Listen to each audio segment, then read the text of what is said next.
DC Boxing Legend Podcast. DC Boxing Legend Podcast. DC Boxing Legend Podcast. DC Boxing Legend Podcast. DC Boxing Legend Podcast. DC Boxing Legend Podcast. DC Boxing Legend Podcast. DC Boxing Legend Podcast. Home of the champions. This episode has been brought to you by Raw Vegan Plant-Based Protein Powder, the undisputed champion of plant-based protein powder.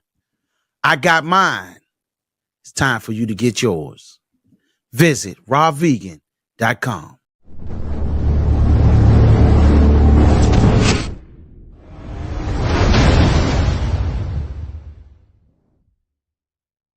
The Second Wind Sports Media and DMV Boxing Legend would like to introduce to you our new sponsor.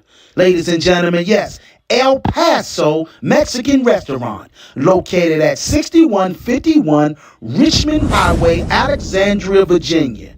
Ladies and gentlemen, yes, we have El Paso Mexican Restaurant. Also, if you're looking to pregame every fight night, amateur or pros, come out to El Paso Restaurant. They will guarantee you a discount. All you have to do is say you that DMV Boxing Legend and the Second Wind Sports Media sent you, you will get a discount. Welcome to the Second Wind. Welcome to DMC Boxing Legends, ladies and gentlemen, podcast. So used to saying the Second Wind, I got to get used to DC Boxing Legends all over again. And today, and ladies and gentlemen, I have special guests with me in the building. Mo Adams is in the building. DC DMV Boxing Legend own Mo Adams is in the building. Also my co-host, the great Mahdi Justice Daoud Mahdi. Right. Yes, sir. Yes, sir. Yes, indeed. Up, well, today, how y'all All feeling? right. Yes, indeed. Today's topic is going to be about retirement and a plan B for fighters. Should fighters put together a plan B while they're in their careers and have another route which other than boxing can work for them? Should the fighters have another skill or work towards another skill or trade or anything of that nature? I'm gonna start off with brother Mo. Mo, how you feel about the fighters, man, having an alternative other than boxing, just in case boxing doesn't go their way? Man, I'm gonna speak for myself right now. I turned pro April 18, 1992. And when I turned pro, I was already working, and my skill set was that I do. I'm an electrician and an engineer, right? Wow. So when I turned pro, basically I had two jobs. I do the work at 6. I was getting up at 4 in the morning going running. Right. Go to work at NASA. I work at NASA Greenbelt. Go to work. Get off at 2:30. Go home. Check on the kids and my dog. Feed them and all that. Get back to the gym about 3:30. It was an everyday thing for me. You know what I mean? It was just sacrifice. Right. You know what I mean? And I went as far as I could. That I guess Allah allowed me to go. You know. And I always had my trade though. Right. And I made money outside on my own. I always working. Kept working. So people ask me today, hey, how you get into that? How you get into that field? Hey man, I was always doing this when I was fighting. I was doing this. You know what I mean? Right. And I know other guys, Jermaine Field. He worked at UPS Right. when he was fighting. Lamar Peterson. Lamar Peterson. He was the fighting postman. He was at the post office. Show enough. You know what I mean? We had guys that were fighting and working too. Show enough. It's just dedication, man. Right. Yeah. And you know, a lot of guys, we know a lot of fighters out here kind of get caught into thinking, you know, we was always taught to remember that boxing was a jealous sport. I mean, you know what they used to always say that all the time. Right. They don't understand boxing ain't like football where we got a union and a pension and and a retirement plan and medical assistance. We don't have none of that. So boxers can't afford the luxury of the same way as other athletes do. So I understand, brother, man, and and the reason why I was glad that we wanted to do this today was we may can help a lot of other fighters out there who are struggling with, man, should I do this full time and just let everything go? Trust me, I hope some brothers are able to call. If those is in here that's a fighter, we're gonna have a call in line. And you also will be able to give your perspective as well and tell us how you feel about it. Once we finish talking, I'm gonna ask Brother Daoud, what's your take on the Plan B for professional fighters? Uh, what's your take on it as well, champ? My intake on it, I think that fighters should have a trade. Once I start doing the boxing, I got into telecommunications.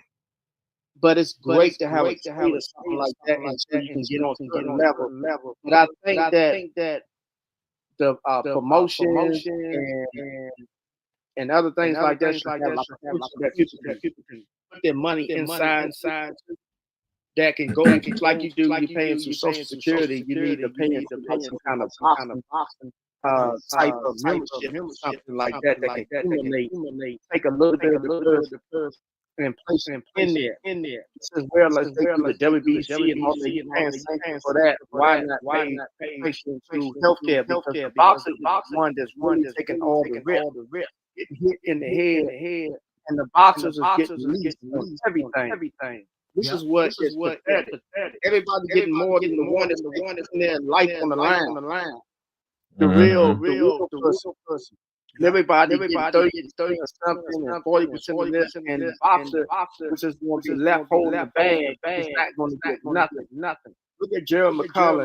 He's going with many of these boxers. That's somebody have to feed them. Wilfredo Benitez and all these guys taking the big hit. But everybody else wants money.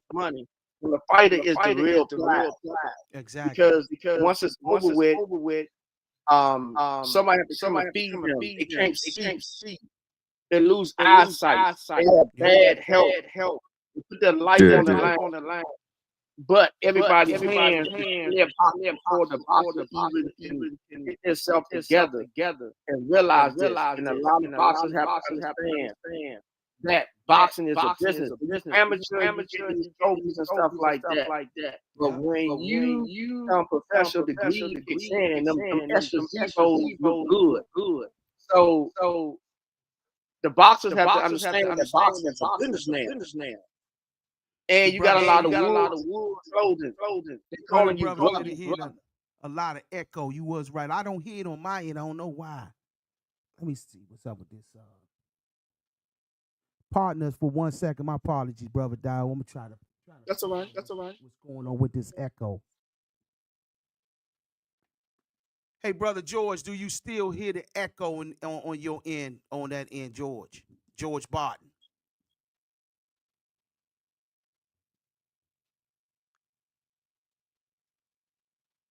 Yeah, it's been going on like that few episodes. I don't know what's up with that. Yeah. I don't saying.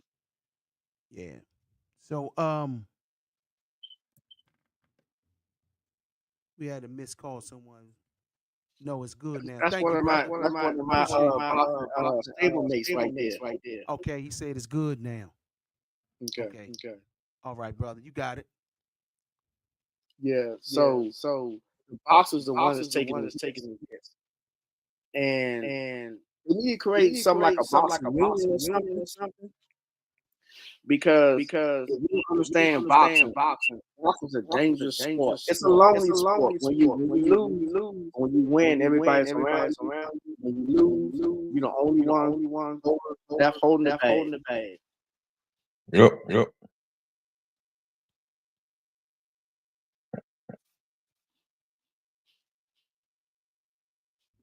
Hello, the second DMV boxing legends. Who was on the line?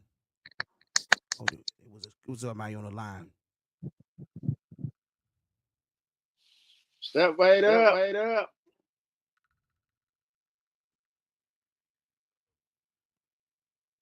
Yeah, DMV boxing legend. Who we got on the line?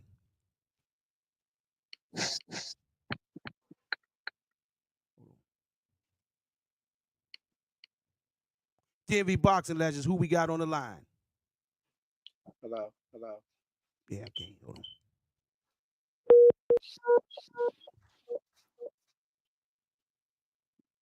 We'll call back in. Call back, brother. My apologies. I don't know what's going on with. Call back in.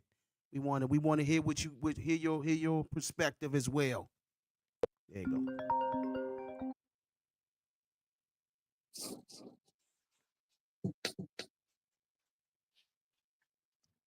DMV Boxing Legends, who we got on the line? Hello, DMV Boxing Legends, DC Boxing Legends, who we got on the line? What's happening, champ? What's This up? Eric, man. What's going on, champ? I just tuned in. What's the subject? Hey, what's up, dog? What's up, Mo? What's going on? Turn your hey brother, turn your system down in the background. All right.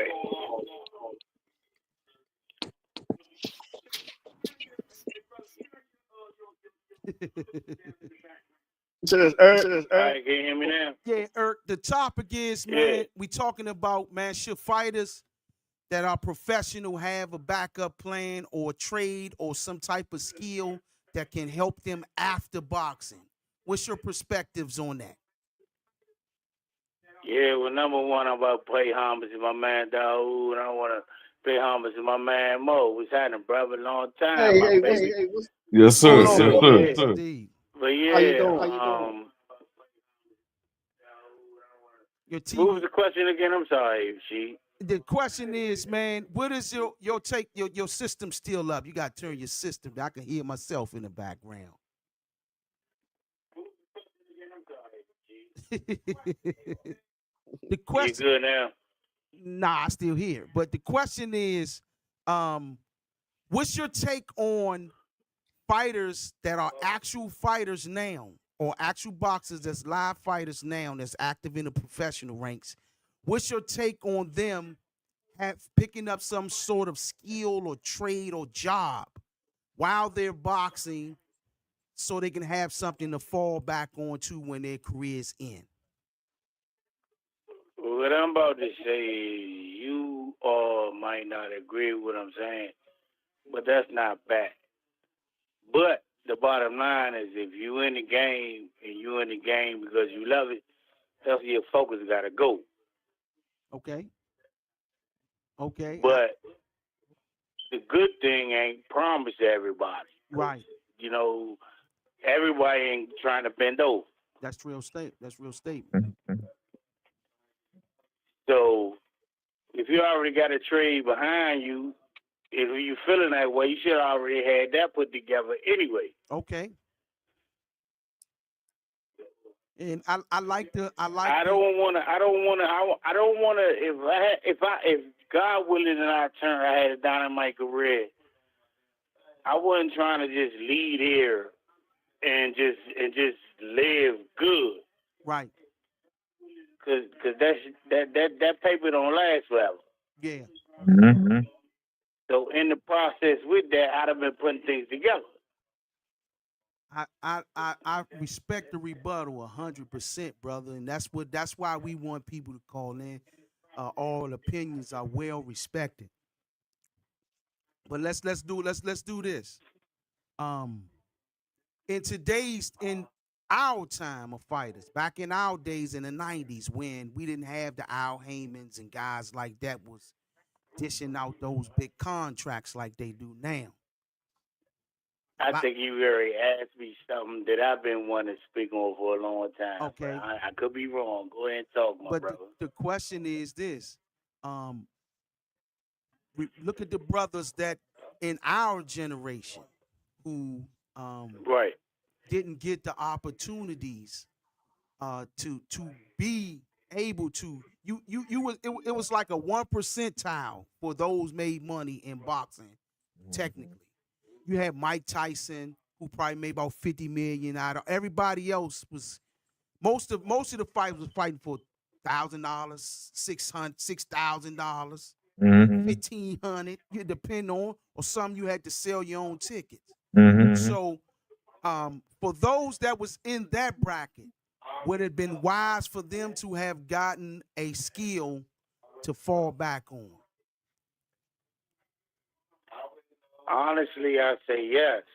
Okay, But back in them days, we wasn't thinking about that. right, right, We had this skill that we had probably from growing up, street fighting, trying to be that guy, or getting caught up get caught up in a situation where you dealt with a female. yeah. True statement. True statement. So your You know what state, I'm saying? We wasn't thinking about that back then. All we were thinking about was making that money and doing whatever we wanted to do. right, right. So, a lot of these retired fighters of today, we see them. We all of them out here. Most of Right. these guys of today, I'm gonna use one example who made millions. Maurice Blocker, the great Yeah, I Maurice saw Blocker. it. I mean, I'm sorry I cut you off, but the last time I was on it, or even before that, I saw episode you talking about Maurice. What's going on with Maurice, man? Maurice, I think he has some mental illnesses going on and he's homeless.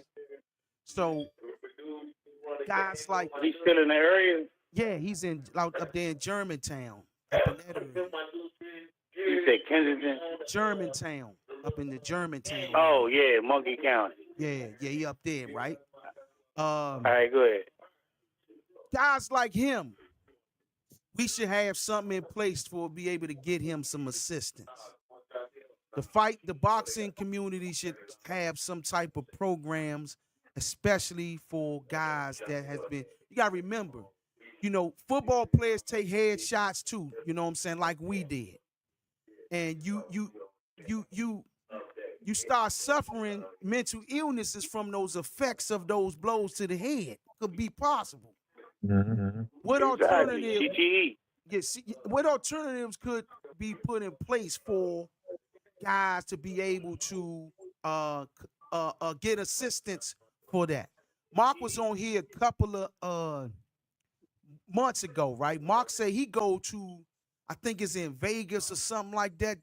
These guys see, check his brain every year. It's some type of for the same thing they do for the football players. He go to that same program. But because Mark is who Mark is, he's able to go there and get checked and things of that nature. He mentioned that a couple of episodes. We need something like that in place for all the fighters in every state. The commission should have some type of, each commission should, in my opinion, should have some type of program put in place where fighters can be getting checked for mental illness, also assistance in terms of after boxing, they should have some pensions in place for every state. Or I think I personally believe this though, brother. I think boxing should be governed nationally, ran by a national organization with accountability.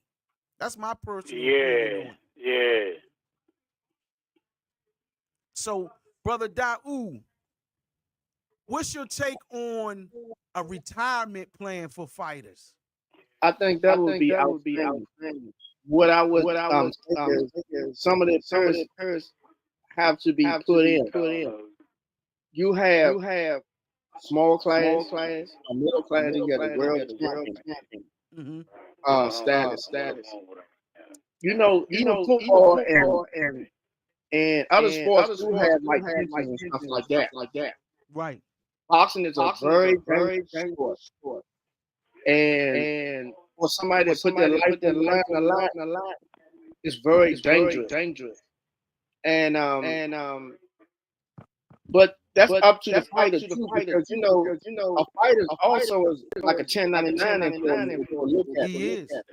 You're a 1099 independent contract. True statement. And so you have to start to look at things like you have to get something like insurance policies and things of that nature. When that money starts to surge, a lot of people in our area, when we started to get money,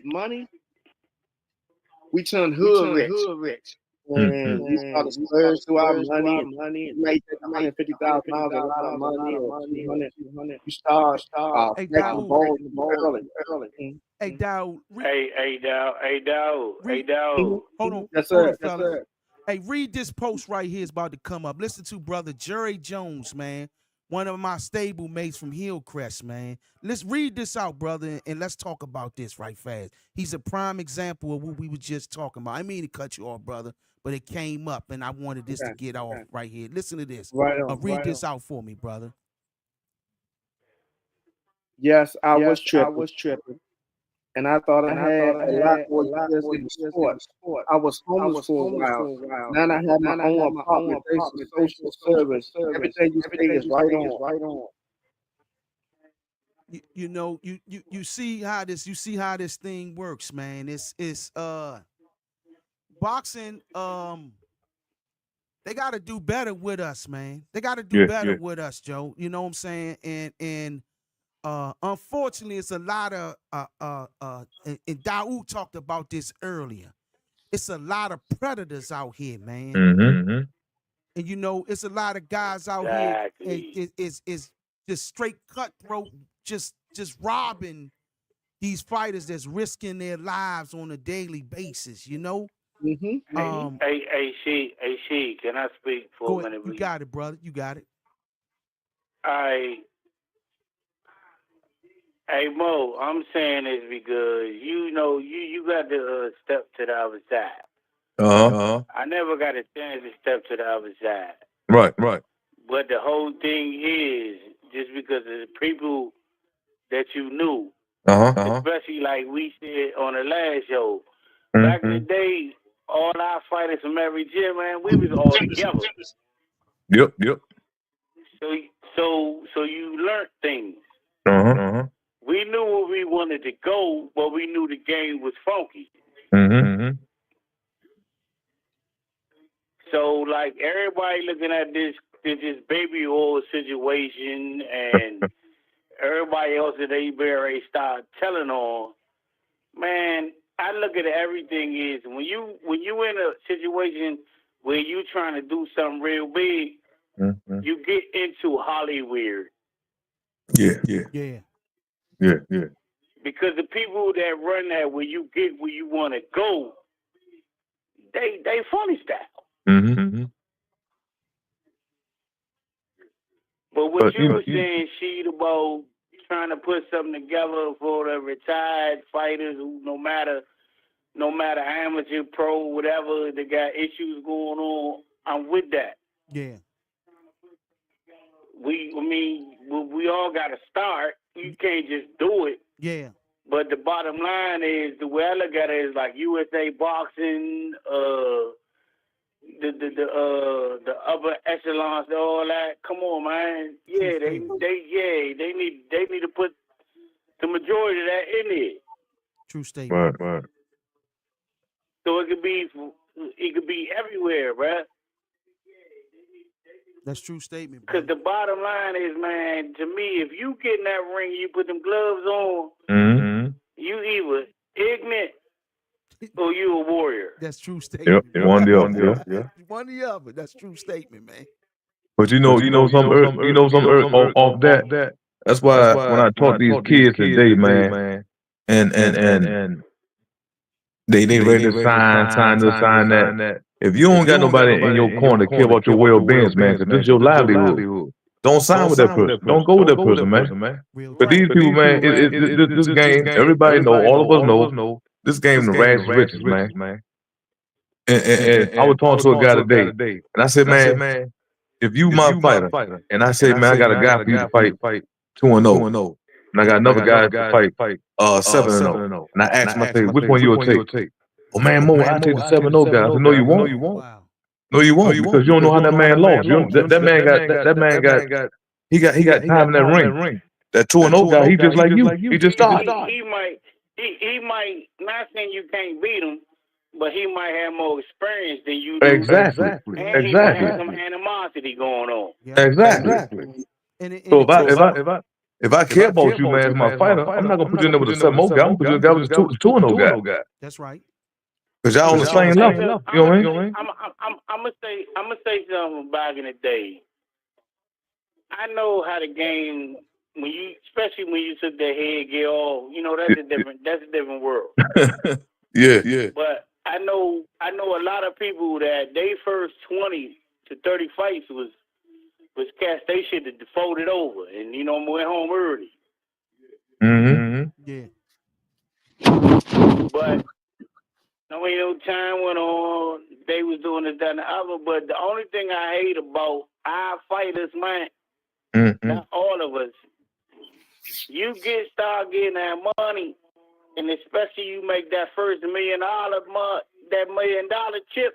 Yeah. You want to change up? They think they that dude. Yeah. You want to hang out. Yeah. You want to hang out, go to the club, be in the club, chat at 3. Yep. The IBX. Yep. Going to go-go's, whatever. Yeah. And I'm looking at cats like, okay, bro, I ain't had a chance to make it because I got sick. But why you here, bro? Yeah. First thing gonna tell me, man, I gotta hang out, I gotta live too. Come on, dog. Yeah. You don't understand what's going on. That game you playing ain't no game. Ain't no game. You can lose your life in that motherfucker, man. That's real talk. Hey, Earth. But once that money gone, guess what? They right back with you. Yep. Right. Hey, Mo, boxing's a long sport. You know how me and you met. Yeah. I boxed for 5 years. Uh-huh. I was nice. I never really did no novice because of my age. They sent me straight to the opens. Uh-huh. The last 2.5 years, I got real with it. I was like, nah, this is what I want to do, bro. I like to fight. Fuck it. Yeah. When I made my mind up to turn pro in 93, then I got sick. Wow. Yeah. But like Mo was saying, Because I was like, I'm not going to keep fighting these cats to get some fake ass trips, get some hats, a medal here and there, a trophy. Y'all know how it was back in the day. Yeah. Right. Mm-hmm. You have to a lot of times. Right, That's your amateur is your battleground. Yeah. This is what is great. This is what you develop plans. You're developing your style. You start to growing. Majority of boxers that have better amateur pedigree are usually better than most boxers that turn pro without a lot of amateur back. And that's a fact. Majority of champions in the world have done a lot of things in boxing.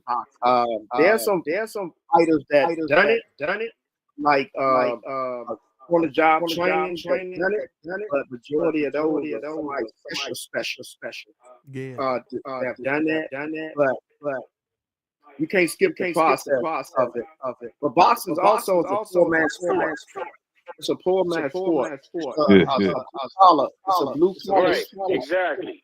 That everybody looking to be a world champion. Everybody looking to have a world title. Hey, Dow, no disrespect. You said it was a poor man's sport. I've always heard that and I understand it. But at the same time, if you want to get deep with it, man, them overseas used to bet. Oh no! I mean, that's the promoter. When I say poor man's sport, I said the boxers normally come up probably ever stricken. They normally come up project, rough conditions. You don't really see a rich kid boxing.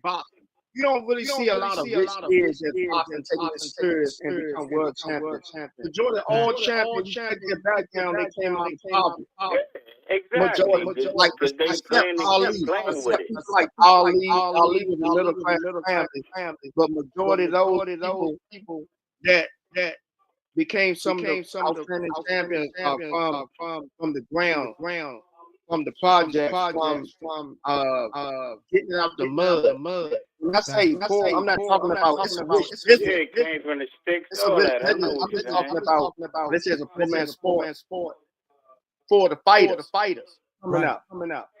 The rich people always monetize on things. They already got the jump on it. Yeah. So that's what I just want to clear the air for that. I'm not saying that it's a No, I poor man's got you. sport. I got you. You right. I We talking about apologize. the background, the pedigree of most fighters come out that drive of freaking poverty and stuff like that, trying to find their way and open the dream to become a millionaire one day. And set their family straight. But it's a risk that you are taking. It's a risk that you get yourself hurt really bad. Because even you may be good, but there's always somebody who's 10 times better and somebody 10 times hungry than you. And they see their mother, when they look at their mother, Yeah, that's already. your mother, I'm more hungry than you are. And I'm going to train. I'm going to run. I'm not going to cut corners. I'm not going to drink liquor. I'm not going to do these things so I can get ultimate advantage over you. Because in DC, especially for the DC, because this one from, DC had a lot of great fighters, man. You had so many champions for heavy block, different amateur pros. But in DC, we had a lot of riding people that were setting out guys to get crushed by sticks and stuff like that. Facts. I don't want to call any names, but we had the meat man that take you over there and you fight 126. You got you in there fighting 140. Facts. You fight 47 and with somebody 165. It destroyed a lot of great fighters that potentially could have been champions too as well. They had good background. But like you say, you take them headgears off, the horns come up. And the fighters that you want to like Dow, I don't know if you remember. I'm sorry, brother. I don't know if you remember, but Mo probably remember. You remember back in the day? Well, I know with us, where I was at, we used to go up Baltimore Penn. Yeah, a Lord too. Yeah, we used to go down Lord. Lord. I never went to Lord. Yeah, we used to go down Lord. I ain't gonna keep it 1,000. Sometimes you met some real cool ass dudes, cause Yeah. Some real cool dudes. They from the city. They see what you doing. Hey, they let you know, hey, bro, keep doing what you doing. Don't wind up in here with me, man. Yeah. When we went down there, we had Adrian, Pepe, and Ham. We went down there, man. It was me, Andrew, Daryl Coley, Mop. Officer went down there, Sean Bay. Officer went down there, man. And man, them dogs was rumbling down there. Hey, it was almost a war down there that day. Hey, you know what? That's when you was at round one. Yeah. Yep. That had to be before I came over there, cause you know I was like, it was in the early '90s, man. Early '90s. When I came over there, that's when Adrian had Shannon Briggs. Yeah. Because Andrew used to follow Shannon all the time. Okay. Yep. Andrew Count. Andrew used to follow Shannon all the time. Yep. Yeah, I wasn't there when y'all was going down doing that. Oh yeah, we was going down there, man. Yep, doing all the thing. I had gotten a fight with a guy down there, and the guy name was Stutterman. Okay. Whatnot. And it was gonna be a ride down there, man. Yep, it was. Hey, they stopped doing that when we stopped fighting, right? Well, I think when we got old enough to go to, they stopped letting us go, letting people go down there when we got open and all that for us. So I wanted to go down there and get some of that reg too, because I used to hear about it all the time, man. But they cut the program short when we stopped, when we got of age. We were still juniors when y'all was going down there. When we got of age, they cut it out, man. We used to go to OL too. Yeah. I'm gonna tell you why. Hey, see, I'm gonna tell you why they shut it down. They shut it down before y'all got there. Because like I said, we was going to Lord and we was going to Baltimore, Joe. And we was going wherever else, right? Yeah. Some of them dudes was cool and they had the guys there, but we was in that motherfucker wrecking. Yeah. I heard Yeah. the story. I wanted that wreck too, man, but it's like, man, we don't do the program got shut down, and then I think the guards was trying to get whooped by the dudes or something like that, man. I don't know. But then you gotta think, man, if we coming in there and I don't give a fuck what nobody say. You in a pen.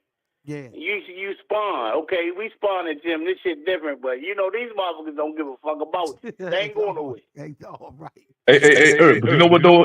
You know what, Herb? Different about that is that. Hold on, Mo. Go ahead. Let me say this. And then when we get in there and give them that work, you be tripping when these motherfuckers come at you like giving you an orange and shit. Come on. Hey, man, let me talk to you. Keep doing that shit, man. Yeah. Don't let me see you in here. Yeah, for sure. Oh, okay, so another comment from Jerry Jones. He said it would have been governed by the government. The IBF has something for the fighters and retirement for fighters turned out to be a scam. Doug B was out of PA running that organization back then and ripped to him for the money I put in it. I never tried to ask for it back. It should be in Google. Well, if we still have any baby brothers, you could do the groundwork and you'll probably could do some taxes behind that because nobody's looking in the IRS away from taxes. You something, you still got it legal documents. Pursue to go into the IRS. This is not legal advice for the 1099R or something like that. 1099G. 1099G is more so like if you have unemployment or you have retirement fund. But if you have your paperwork legal, seek out the IRS. Statute of limitation is not. You can't get away from it. Then they're still around. You can seek legal counsel. So all tax event. That's the one thing that I'm glad Brother Jerry brought this up right here, man, with this scam. And that's the thing we got to worry about too, as something like that was to be put in place. And I've heard that scenario too, and Brother Jerry happened to have it actually happen to him in real life, where they tried to attempt something like that. One thing about this type of business, we all know that the mob back in the days used to do things of that nature with the unions and things of that nature. So that's right. It's got to be some type of congressional. Hey, the new mafia running that thing now. Yeah, I'm here. I'm here, brother. I'm here. Yeah, but it's got to be somebody. Got to be honest, man. It's really care about the people to want to get them help. And that's going to require somebody with some money to do such, to be honest with you. It can't be no joker that's, man, making $100,000 a year. He see $1 million in a bank account. He gonna steal. So, Rashid, I'm with you because I kind of thought y'all might not agree with me, but I kind of thought it was the sheep until I started hearing things that I'm hearing now. Sheik ain't doing it for money though. He ain't. You talking about Turkey? That's Sheik putting out money. He putting out money. He ain't putting out money. He's putting out money, and I thought he was putting out money. Excuse me. It's all good. To make it to the point where we will get to see who we want to see fight, and he gonna make sure they get paid for it. One thing about but him that I heard some other things where he got some other stuff he's trying to take over. But I don't think he's doing. He's great for boxing. I'm gonna tell you why. I feel the same way. Yeah. I agree with you, but his intentions, I think, is he got tired of seeing the fights not get made. So he went with that bag and he said, like, if you want to fight, we can get this, I can have Top Rank as well as PBC and the other guys on the same card fighting under my card with their fighters fighting who I want them to fight. That's what I've been hearing, because that goes from the things I heard about Tank. I think he want Tank, but he trying to bring all them other organizations under his umbrella. Yeah, I heard that rumor too. That rumor was put out there too. I heard the same thing. But I think Sheik's good for boxing. I think Sheik could probably. I mean, I'm calling him Sheik, brother. Turkey's putting the fight together, and what his intentions is, I believe, is to bring boxing more on the forefront of competitive. And I think boxing's doing this all the way down from all levels. You know, it's all derived from the amateurs all the way up to the pros. How the game of boxing. We've been doing it for years, bruh. Yeah, I agree. That's right. Hey, brother, you still got that back. I still hear the echo from me saying something like 5 minutes ago in the background, man. Yeah. All right, we good now? Yeah, it should be good now. There it is. Yeah, perfect. So, what's the alternative? I mean, brother, let's just see what brother Brian Crum got to say. Brian Crum, are you still there, champ? You call in as well, man. We want to hear your perspectives too. 240-60. What's that, Brian? Brian, I'm trying to get him. I'm telling him to call in. Brian, if you're able to call in 240-661-7647, we want to get your take as well. And brother Mo. Hey, while we wait, brother, let me get this through brother Mo as well. Yeah, go ahead. Brother Mo. Okay. Explain how the decision you the only actual pro that's on here that actually went pro that's on here to show right now. And during your time of being a professional, how is it? Do you think you made the right decision for your picking your trade, opposed to just putting it all on the line through boxing? And please explain to the youth why it worked out for you. I think I did that. I think I did the right thing because later on in my career, you know what I'm saying? I wanted to be a champion. Everybody wanted to be a champion. Right. And then I found out, I'm working and put on my time and learn my trade, what I'm learning. You know what I mean? What I've been doing now for over like 35 years. And I'll like, man, I'm fighting, but I'm fighting for the money, man. So I'm losing the love of it. So I'm gonna go ahead and leave it alone and leave the sport with all my power, where I can still play my kids and be with my grandkids and whatnot. You know what I mean? So I just left it and went on to my second career. You know what I mean? Exactly. Went on, man, and living a good life. You know what I mean? Because everybody want to make a change, but we all not gonna make it. That's real. That's true statement, man. It's a very low percentage. And listen here, fighters, young fighters out there. Let's clear this up now. We are not trying to discourage you from following your dreams, but we are trying to give you a realistic point of view of this sport, which is man, it is one of the most cutthroat sports in history. I don't know when you're going to find someone that's going to take from you while you getting beat up and still rob you blind. But you know something changed? You know what I'm saying? And real talk, these trainers, coaches, what we want to call them, they got to be truthful with these kids, though. They can't be telling these kids no dreams, man. That's real talk. You can't tell this kid he's something that he's not. That's real or he's talk. not going to be. You know what I'm saying? That's real talk. You want to go get these outfits, have people rapping for you and all this type of stuff coming to the ring, man. You ain't made to that plateau yet. Exactly. Right. You got to be humble, man, in this thing. You know what I mean?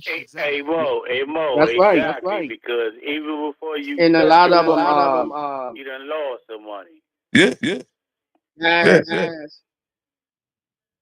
I had some nights, man. I had some fights I fought for free. I fought on call for free to be on the card. Damn. That's mean. Yeah, I ain't get paid. I fought on the card for free. That's mean. Just get my record up. You know what I'm saying? Yeah, that's mean. Yeah. Yeah. Yeah, a lot of guys did that. A lot of guys. I ain't the only one. Yeah, a lot of guys did that. Yeah, I know they did it for sure. And you man. got to struggle. You like somebody said earlier. You got these guys out here signing these big contracts. They ain't had it like that back when we was doing It that. wasn't like And that. we had to man. sell tickets. You had to sell tickets. It wasn't none of that. I remember went to a fight one time. Guy was my father was working the corner. I think the guy made about $300 that fight, Yeah, something of that nature. Yeah. He walked Hey, home. He went home with $50. I think they still making Castile tickets though. Yeah, Some of them are. Yeah, some of them are. Yeah. Yeah, so this sport is not the average sport. At least the average football player coming in the door making at least $500,000. I think that's about the low amount, right? In football. In the NFL, that's about what. Yeah, $500,000, that's right? what's that? What they call it? The standard contract. Exactly. Or something. Yeah. Who coming in the gate making $500 making a $500,000 making in the boxing world probably was Olympian or somebody like that that's coming in here off the break making $500,000. Let me ask y'all this. Since you said that, all right, Cass coming out like, hello? I'm listening, brother. Oh, no, I forgot. I'm looking at the TV, so it's a delay. Yeah, don't worry about that, man. All right, so since you said that, cats coming out the Olympics are the only ones that's making $500,000 off the WAP, right? Right. But okay, Mo, I'm gonna put this on the aspect of when we was coming up. And Daoud was around. I think Daoud was probably a little bit younger. You was young. Yeah. But what year was this? How many? I want to say some names, but it was a few Olympians that came in the game when they took their headgear off and got in that different world. Yeah, for sure. That was making $500,000 or more their first pro fight. For sure. Mm-hmm. But a lot of them cats wasn't who they might have become to be. Yeah. Understandable. It was two different sports. Boxing, the amateurs and the pros technically gets two different sports. If you really want to say so, it's two different sports. So what I'm saying is, I said I wasn't gonna speak no names. I said I wasn't gonna speak no names, but man, this is. Let me ask y'all this: when Oscar came out, okay, I want to say for at least 5 or maybe more years, he still had that amateur style. Okay. Yep. He had a left hook. Yep. But see, Eric, let me say this, Eric. A lot of people don't know Oscar really a left-handed fighter. Left-handed fighter. That's a fact. He's really left-handed. He's a really left-handed fighter. Yeah, he is. And the thing, and check this out here. People don't pay a lot of attention to when Oscar first came on the scene. Oscar was blocking punches with both hands. You got to go back and look. You ain't never lied. Block punch, that's when you got to pay attention, man. Yeah. He ain't get to where he was. He ain't get to where he was at like later on until Floyd came. I give you that, Mo, because I'm gonna let you finish. If I give you that, Mo, but yeah, you're right. He kept his hands up. Yeah. Left-handed too. You're right about that, and that's why that jab was shot was razor snap too when it was coming out. People thought he was a left-handed fighter. Yep, facts. See, when in this boxing thing, people got to pay attention to a lot of stuff, man. Reason why certain things going on. You know what I mean? Why certain punches get to be thrown. You know what I mean? I understand. I understand what you're saying, Mo, but yeah. I wasn't hating on him because No. I know that. Hating on the persona. Yeah. They put him out on it. Yeah. But to me, once he got older and settled down, and then started putting a little bit of weight on. Yeah. I was like, oh yeah, he can wreck a little bit. Let me say this. But he beat a couple of people that he really ain't beat. Hey, Irk, let me say this to you though. I'm gonna say this. I'm not a major Oscar De La Hoya fan. But me. Oscar, me and you on the same page. Let me say I'm not this. hating on him. Let me say this though. Oscar got one of the greatest boxing resumes I've ever seen Yeah, in yeah. boxing. That man fought everybody from Yeah, day one all the way to the end of his career. yeah, I think he done fought two dudes He, in his whole probably 40 fights that really wasn't. He got. I guarantee you, if you sit down side for side, put Oscar name right next to another fighter, another a top 10 pound for pound greatest fighter. And I ain't saying he the don't top. say that. Listen, Don't say listen, that, listen. Steve. Listen, I ain't Don't saying. say that, Steve. Because if I Listen, throw his name at you, you gonna think about it. Listen what I'm saying. I didn't say he's gonna have the greatest. He's not the greatest fighter. He's gonna have one of the top 5 greatest resumes of guys that was world champions / Hall of Famers. You gotta remember, Oscar came in the gate fighting dudes that was world champions, like his first, second, third. He fought everybody up the level. He wasn't ducking them, and he got a couple of them guys out of there. I still, Yeah, you right. I respect his boxing carriage. He didn't duck many of them guys. You know, they wasn't babysitting him with his record like they do later. And a lot of these other fighters got babies. I'm gonna tell you another fighter who didn't get babysitted either. And he ended up it was 2 of them. David Reed, another gold medalist. They put him in there with the Wolves off the break, and he suffered for that, Joe. And That's guess who else? that was to get that money back. That was to get that money. You ain't never lied, Mo. That was to get that money back. But they knew he wasn't gonna last that long. They definitely did. They put him in there with the Wolves, and I think he's still having issues still to the day because the greedy jokers was chasing that bread, trying to get him to pay back, recoup the money that he owed to them that he gave them in advance. Y'all young fighters gotta pay attention to all of this stuff. These promoters, hey, all this man. Echelon stuff is pimps and hoes, man. Real talk. And one other thing too, the other guy, Fernando Vargas, he was another one that got sent with them. 2 was at the same time, and they got sent with the Wolves off the gate, man. Both of them had to fight, and I felt bad for them because they in there were Hall of Famers. They like 5th and 10th fight, man. It was crazy how it was back then, man. Yeah. But you know, when you speak of De La Hoya, when De La Hoya, one fight that De La Hoya didn't win, that's when he fought Pernell. There's nowhere in hell you can throw 20 punches, man, make you miss all of them. You miss all of them. Now that was the biggest robbery. And I said when Oscar fought Pernell with him, and he threw 20 punches at Pernell with him, and he missed every last one of them. There's nowhere in hell you can win. That's real talk. They were what they were doing right there was passing the torch. It was passing the torch. Yeah, passing the torch. Yeah, that's real talk. I ain't like that the way they did Pernell on that.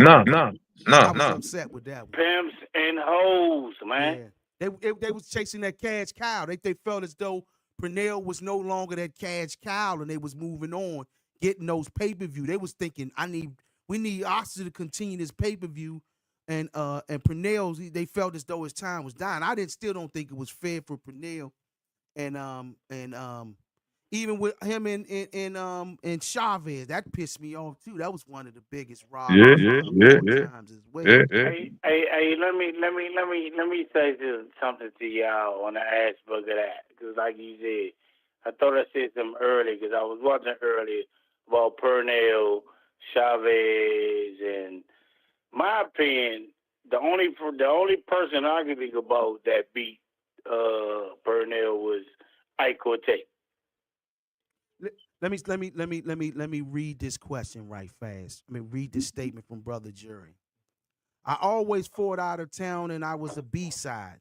There was always 2 envelopes. One came to me, and my trainer got his. For the youngins, boxing today, learn your business. Trust, but don't trust everyone. So true. And that's speaking on what I just said, man. You can't trust everybody, man. Yeah. But this is your livelihood, man. You know what I'm saying? Yeah. If these people ain't with you for your livelihood until you get to the top, man, you gotta let them go. And a lot of us fighters in DC, what killed us is the streets and don't want to leave DC. That's real. That's real. That's like you look at Winky Wright. Look at Winky. Exactly. Yeah. They got up out of here. Got about it. Look at And guess what? Look how he turned out. He turned out great too. Yeah. Because he was away from all the garbage. Because if somebody really your friend, man, guess what they're gonna say? Man, go ahead and get that, man. Get up out of here, man. Get up out of here. Get up out of here. That's what they're gonna say, man.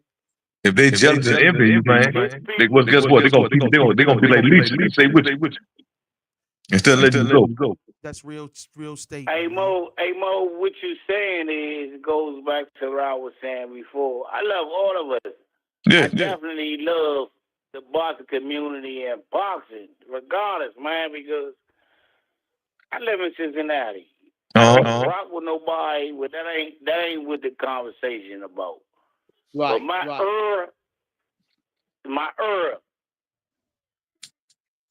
Glenn, we growing up, I might not like you, but if it's some dudes that we both don't like, come through. I don't like you, but we gonna fuck these motherfuckers up right now. That's right. Yes, indeed. DC, the DMV, whatever these people call it, we all stuck together when we was coming up. Everybody had a beef. That's facts. That's right. Everybody had a beef. When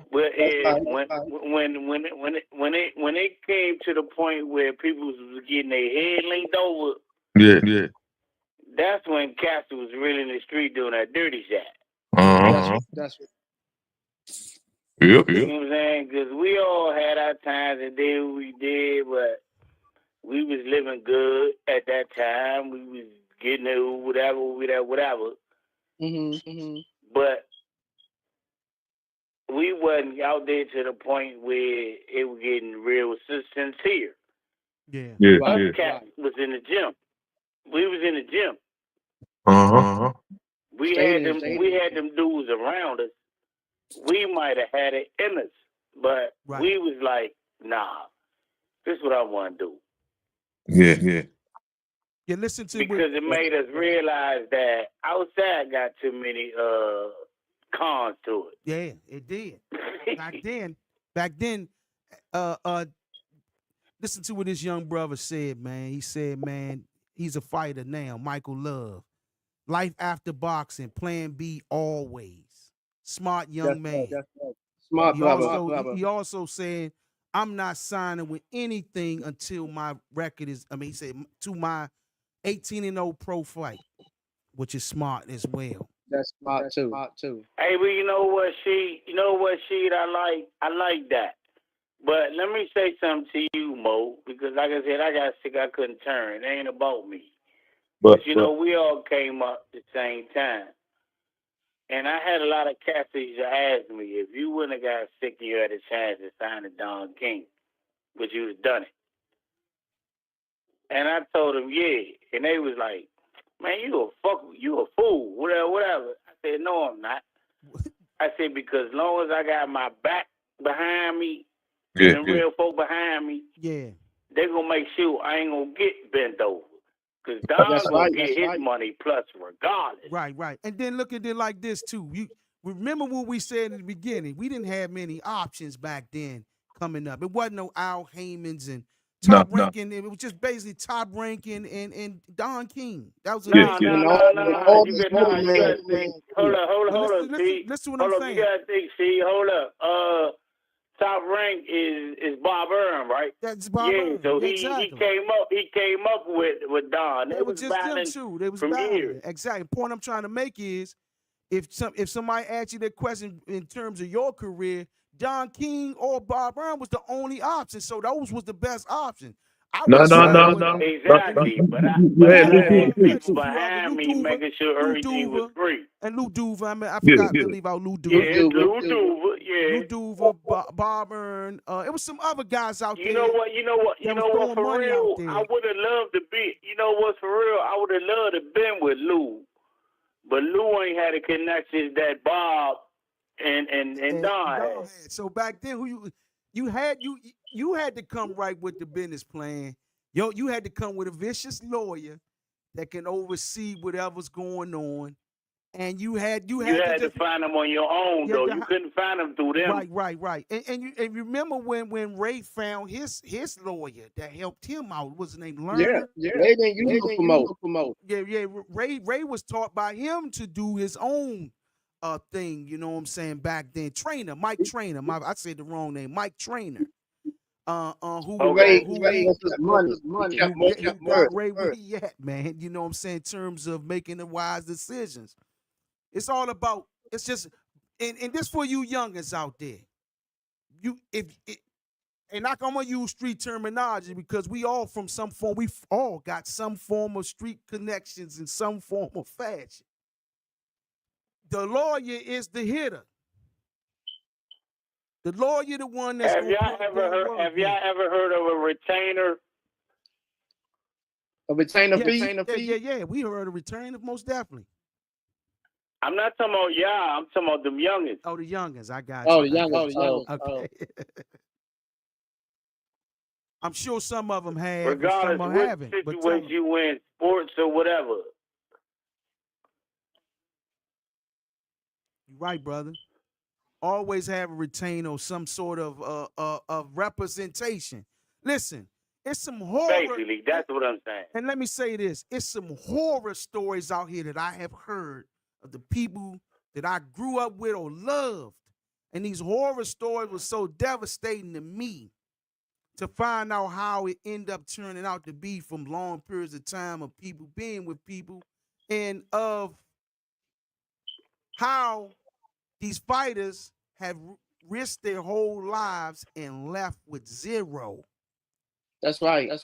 Hey, so let me say this. This how it all started. Like I said, Hollywood in the music industry and all that. That's real. The bottom line is when you're young and you know you doing something, regardless of what it is, we talking about boxing.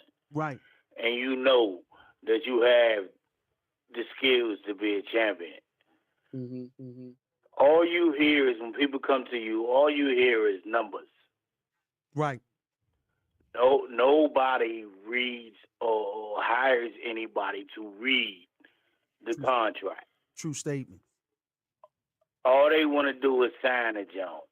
That's right. Okay, your first 2-3 years, you winning.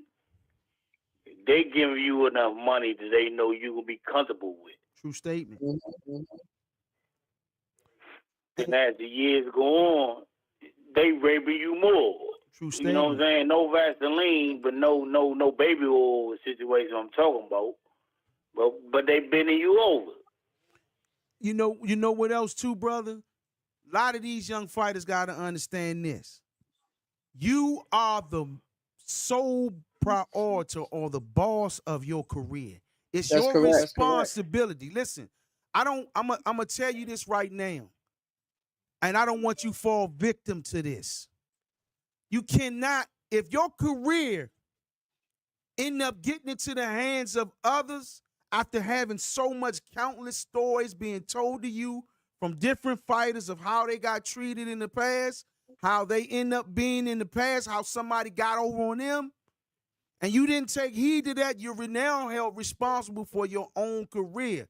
The information is so overwhelming these days where it's no reason for someone to be able to put your career in autopilot and you allow them to do what they want to do to your career.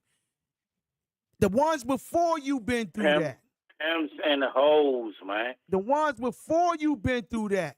And from this day forward, you are responsible for your career today because it is nothing but my father warned me, right, when he was watching these pros, when they was receiving their monies and things.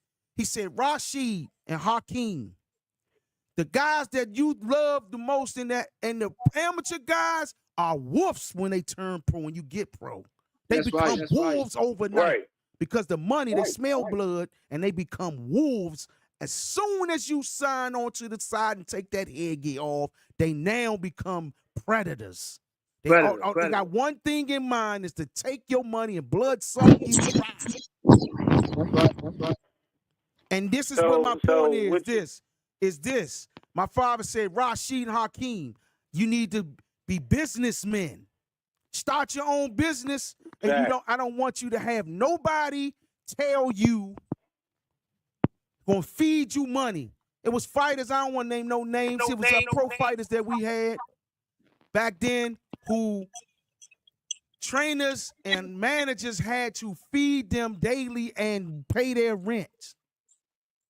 I already know, but that goes back to what you asked me earlier when you said, how do you feel about fighters having a trade or another job or business or whatever on the side? And I said, hell yeah. Yeah, I'm with it, brother. And the main Right. reason why I'm with it Because brother. this game, if you're in this game, I want you to be in it, balls to the wall. Facts. You feel me? Right. But this game ain't guaranteed, man. You could lose your life in that ring, bruh. That's true. Yeah. That's right. That's True. We're in the hurt business. You could be getting 20 million or 40 million or 100 million every fight. That's But you true. getting there with that right dude, or the situation get funky and you get clipped, you better have your shit straight to have that. You better have your shit straight to keep your family moving, man. That's true. That's right. That's right. And You then can't take it what you give it to your peoples. and then in this day Have and it straight time, there, go to your peoples. in this Hey, day, now, hold up. I ain't Look. mean to cut you off, Sheet. I'm sorry. I apologize. But Mo, Yeah. I keep talking to you because we came up. If you see me, you know who I am. But Yeah. what I'm saying Irv is, Stevens. yeah, Tacoma Langley, because Yeah. we got a whole lot. AC, we got a whole lot of hate I know, on man. fighters coming out of Tacoma Langley because where we was. Yeah. Yeah, it's all good. I should go up there and spar. Well, we rep. I fought up there a few times. Yeah, I know. Hey, man, I know. I think me and you might have got down a little bit. I don't know because I was 39. What was you? 26? Who, me? Yeah. I was good 25. 19. I He was made- 25. Daoud was 25. I was 19.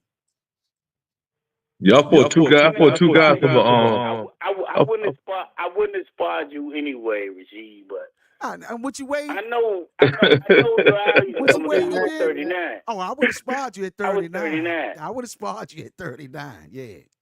I used to fought spar- two- spar- You used to come spar- up there. No, spar- I'm you saying remember if I was George? sparring, I would have sparred you at 39 if you was fighting.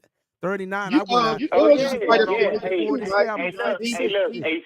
AC, I'd have sparred you too, Yeah. but I'd have kept that left in your face. I ain't worried about none of that, man. now you talking crazy. You wouldn't have got in my chest Oh, you unless really I was that? on the road. I'm gonna tell you something. Yeah. Hey, just go watch a few tapes, man. That's all. Hey, look. I fought two guys from Tacoma. That was Benny. Not at all, man. Not at all. But don't that body shot would have made you throw up whatever you ate yesterday. Yeah, I tell you that much. Hey, see, I had mine too, though. I know. I hear you. I hear you. Hey, Mo was But Mo was that's let's no next. talk. Let's no talk. Hey. I told you a long time ago. I was kind of like the tallest linky motherfucker in 39 from Okay. like 80 Yeah, that's good. to maybe 90. But listen to me. You know, and one thing My you- dad was vicious. Hey, hold up. My dad was vicious. My straight right hand was an animal. I understand all And the that. right uppercut came without me even but thinking about it. But listen, you said all that, right? There's one thing about it. The fight's in me forever. Listen to this. You said all that. How was Hey, that? What was that? No, chin, you were supposed to back down. what was that chin hitting on? That's the question. What's that chin hitting on? You can have the best jab in the world, because once this hook land, you ain't gonna remember none of all that shit. Gonna go out the window because you're on the ground waking up from that shit after you get cracked. On But that you'd have chin. had to jump to throw that. I ain't got to jump. Trust me. Trust me. Trust me. I'm gonna rip that like what I say to you earlier. How that body, what that body looking like? That hook to the body, that hook to the head, working it all. Hey, Man, hey, look, for real. Go ahead, Mo. I'm just Hey, teasing Earth. you, man. I'm just Name teasing. two guys that I fought from y'all gym. Hold up, say it again. Name two guys that I fought from y'all gym. Eric Elliott. Yeah, I fought Eric. Yeah. Who else? And I think you fought my cousin Floyd. Nah. I ain't fighting Floyd. That was Andrew. I fought Benny Harris. I fought Eric. You fought my cousin Benny? Yeah, I fought Benny Harris. I fought Eric, and I fought Muhammad Duclay. That's right. I was there. Hold up. You was always 56. How the fuck did you fight Muhammad? I was 47. Because I was 47 when I fought him. Right. And I fought him at y'all gym. Because they gym used to What year was that? When they gym on the floor.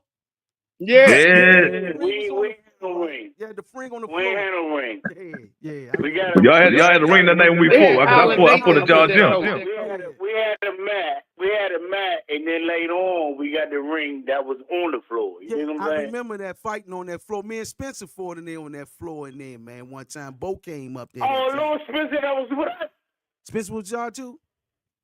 Spencer Harsley? What was his real name? Spencer Harsley? I think he started with us and then he left. Okay. Are you was at Langley in Northeast?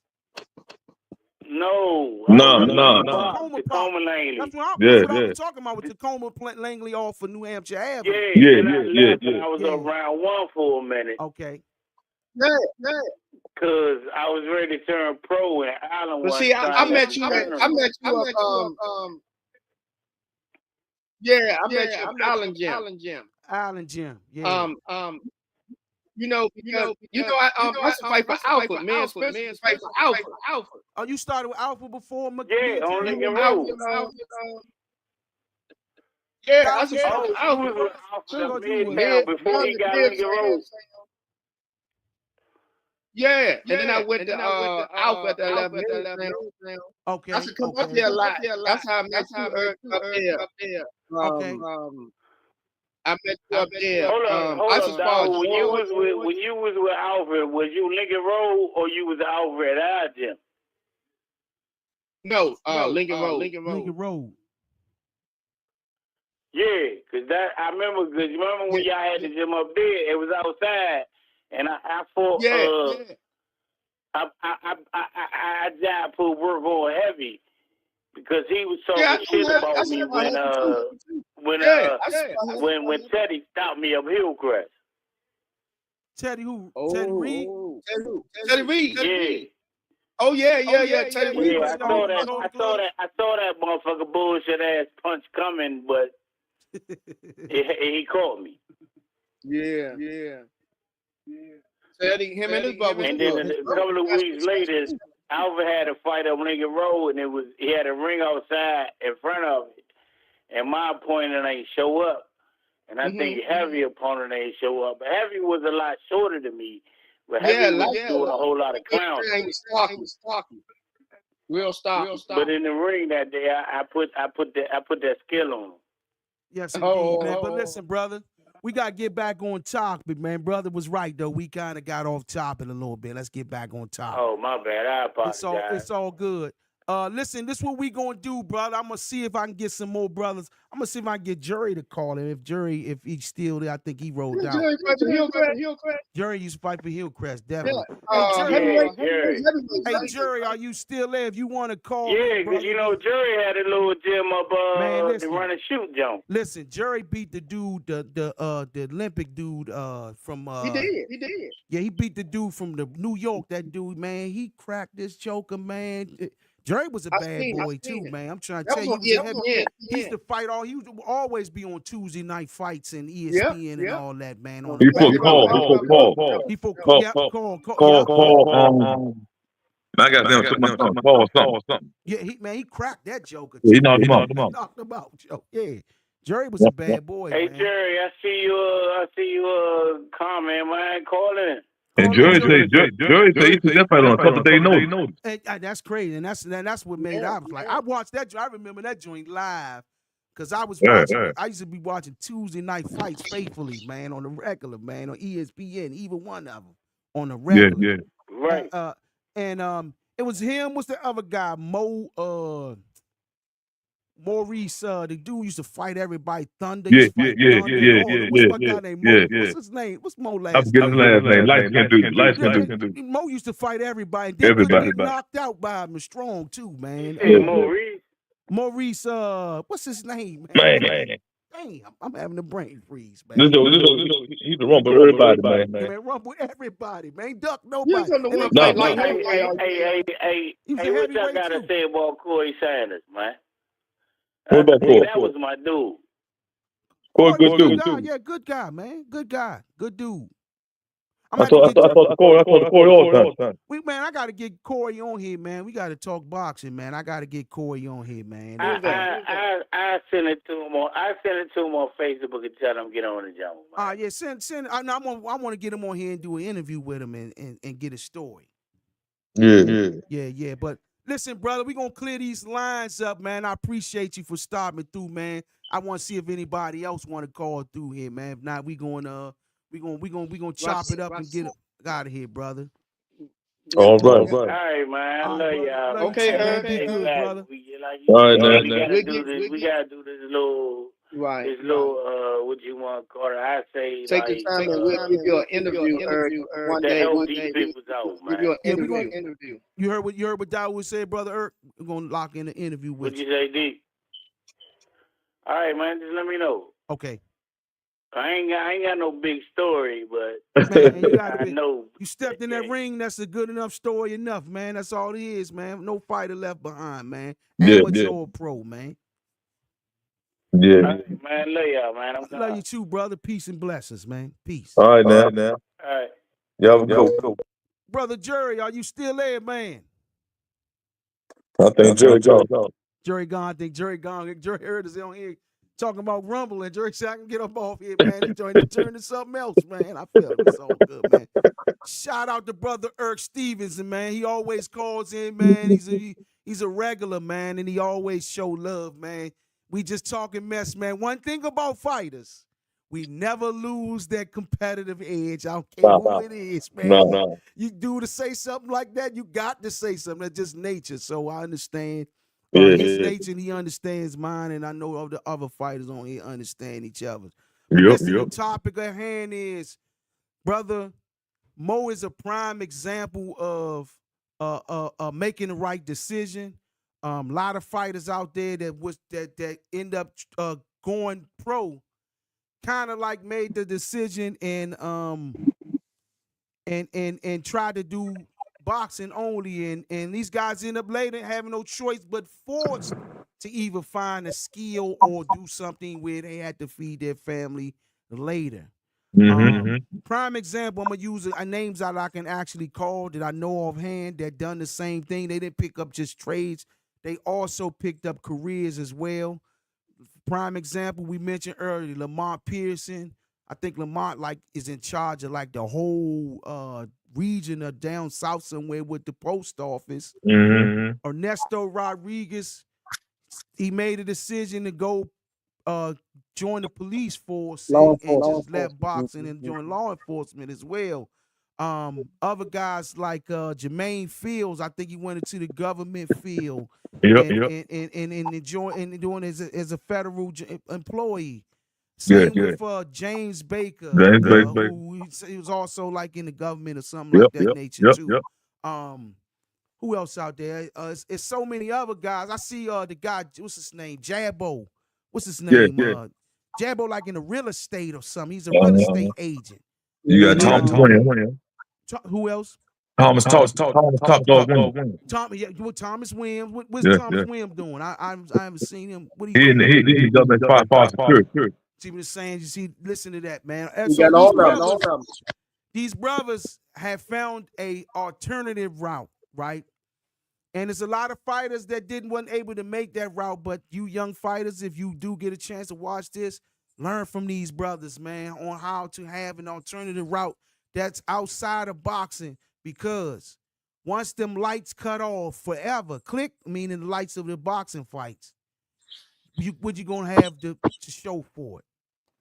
Yeah, The memories is cool. Like, look, we all got memories, right? We all got memories, but they go, once you by yourself, those memories don't matter to the other people no more, because you by yourself and you got to deal with these memories alone, with no money, with no support, with no means of other than boxing, because all you learned was boxing for 30, 40 years with no new skills, right? You only skill you got is boxing. Hey. Go ahead, brother. You got it. Hey, Shane, you can't go to an employee with a resume saying you're the boxer. That man gonna be good. I don't need a bodyguard. That's real talk. What are you gonna do with you? I don't need no bodyguard. That's real talk, brother. That's real talk. Yeah.